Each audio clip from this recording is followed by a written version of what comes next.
আগুন লেগেছে সাবেক নয় ফিরিয়ে দে তোর কষা তুই নে সাবেক নয় ফিরিয়ে দে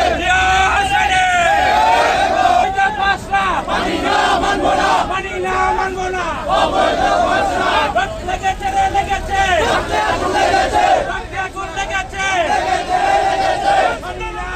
কুমিল্লা নয় নির্বাচন এলাকা পূর্ণ উদ্ধার চাই আমাদের। আমরা নয় নির্বাচনের এলাকা পূর্ণ বহাল না হলে আমরা ঢাকা চট্টগ্রাম মহাসড়ক বন্ধ করে দিতে বাধ্য হব এবং কুমিল্লাতে হরতাল দিতে বাধ্য হব। আমাদের দাবি মানা না পর্যন্ত আমরা রাজপথে থাকবো ইনশাল্লাহ। আমাদের মনিরুল চৌধুরীর নির্দেশে আমরা যে আন্দোলন সংগ্রাম করা দরকার সকল আন্দোলন সংগ্রাম আমরা করে যাব ইনশাল্লাহ।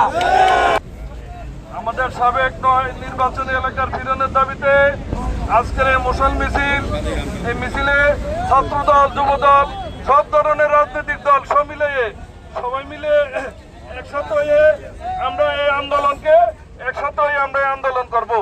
আমাদের সদর দক্ষিণ উপজেলা, লালমাই উপজেলা, মহানগরের 9টি ওয়ার্ড আমাদের এই নয় নির্বাচনী এলাকা ফিরিয়ে না দিলে আমরা বুকের রক্ত দিয়ে আমরা ফিরিয়ে আনবো।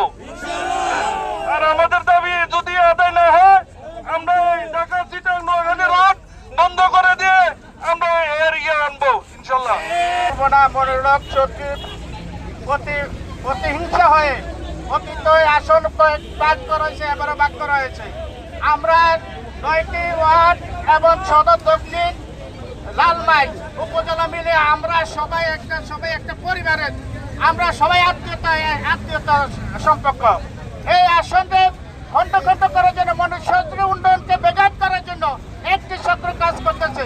আমরা এই কাজকে আমরা ব্যাঘাত করব এবং আগামী দিনে যে কোনো কর্মসূচি প্রয়োজনে এই বিষয়ে আমরা সবাই সহযোগ করব। 22 নং ওয়ার্ড পাশে আসন না পাওয়া পর্যন্ত কোন আন্দোলন আমরা বন্ধ করব না।